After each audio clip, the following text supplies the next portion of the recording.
All right, what's going on YouTube? So today we're gonna be making oxtails, but we're gonna be making it a little bit different. We're gonna be putting it in the sous vide machine for 18 hours at 180. And for sides, we're gonna go with a sweet potato cornbread, greens, and some mashed potatoes. Stay tuned.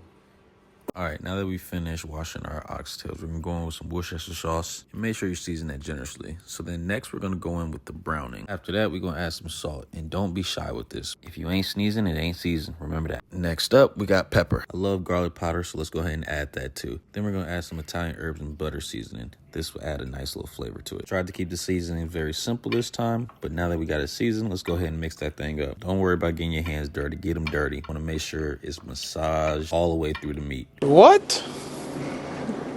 Bro, what are you talking about, man? All right, y'all, back to regular scheduled programming. Now that we got them all mixed together, let's go ahead and start with the pan searing process. We're gonna put some olive oil in there, make sure the skillet's on high heat. And we don't have to have these in here for long. We're just doing this to add some color to it before we stick it in the sous vide machine. The color should look something like this. After we take the oxtails out, we're gonna add celery and onions, add some tomato paste, some garlic, fill it up with chicken stock. Use a whole box, that's what I used. And then go ahead and get that a good mix. Next, we're going to add some red wine to this, and don't worry about the alcohol, it's going to reduce. Then, just to season it up a little bit, we're going to add some Italian herb seasoning. And go ahead and add a pinch of salt too. All right, now that we're finished with that and it's reduced, we're going to put that to the side and let it cool. Now that the mixture is cool, we went on ahead and put our oxtails in a sous vide bag, and we're going to go ahead and empty that in there. Let's get it. I had to cut the video because I made a crazy mess, but we still got the contents in the bag, and it's time to vacuum seal this shut. Now the fun part begins. This is my Sous Vide Station. It's from Typhur. I'll put the link in the description with also a $300 discount code. But let's go ahead and put the top on. We're going to cook this at 180 for 18 hours. Let's get it.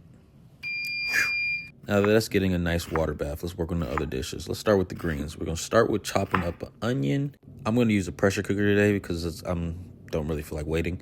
But anyways, I like to put oil in the bottom of the pan first before I put the greens in. And I don't add water because I'm pretty sure the greens have water already. But anyways, let's get to it. All right, let's start with the seasoning. We're going to throw a little bit of salt, smoked paprika, garlic pepper, regular pepper. And I usually put apple cider vinegar in it, but I didn't have any. So let's get the greens mixed up. Got the greens in the pressure cooker. It should only take about 35 to 40 minutes. So just keep that in mind when preparing everything. Let's go ahead and start on our mashed potatoes now. So once you got your peeled potatoes, go ahead and cut those into 4s, 2s, however, it just makes it easier to boil. After draining the potatoes, I like to put something over it to trap the moisture. Next up, I call it the squeezer. Pretty self-explanatory. Just makes it a lot easier when I'm mixing the potatoes together. Next, let's add some butter to the potatoes. What's potatoes without butter? I don't know. Now time to add the heavy cream to the mix and give it a good mix. Oh, and don't forget to season your potatoes. We season everything around here. And voila. The next day. The oxtails are finally complete. Let's see what it looks like. It smells delicious. Hey, I ain't gonna lie to you. I might have did my big one with these. These came out so tender, like almost fall off the bone. Like you can pull them apart. Anyways, I know y'all seen that jiggle in the video, but I'm gonna show y'all at the end of the video anyways. So stay tuned. We ain't finished with the oxtails yet, but we're gonna set them aside for now and work on the sweet potato cornbread because we're trying to get everything done almost at the same time. Let's get it. As y'all see, it's the same rundown as the mashed potatoes. Go ahead and boil these and we're gonna be back to them. Let's check on the greens. Damn! Greens came out looking good. I think 35 minutes in the pressure cook was perfect timing. Back to the sweet potato cornbread. Let's go ahead and strain those sweet potatoes so we can get our puree. I'm not really making a big batch, so we're gonna just do 1 egg, then add a pinch of vanilla extract to it and some cinnamon sugar. Don't be shy now. Go ahead, season it up. Now let's give it a mix.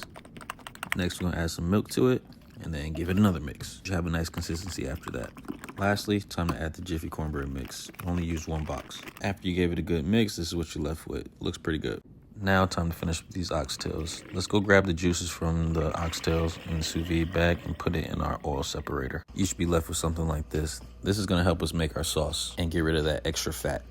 I got this little gadget off Amazon. It's pretty cool. You just press a button and it all just comes out and it leaves the fats behind. So I think that's pretty cool. This sauce is pretty simple because it's already got the flavor from the vegetables and everything that we did. All we can do is add some cornstarch to it to thicken it up. Once the gravy's finished, let's go ahead and brush that on there and then put these oxtails back in the oven and broil just to get a little bit more color. Hey y'all, it's finally time to eat. It's time to plate this thing up. This is something I want to work on plating for sure. So let me know in the comments what you guys think I should have done with this plate or if I did a good job plating. Just let me know. I'm not gonna lie, that's a good looking oxtail ready to fall off the bone, the gravy, man. Whew. All right, now that we finished this meal, it's time for the moment of truth, the pull apart test. As you see, it is pulling apart super easy with just a fork in my hands. So what do you think? Was this worth 18 hours of sous vide? Let me know what y'all think. I think it was worth it.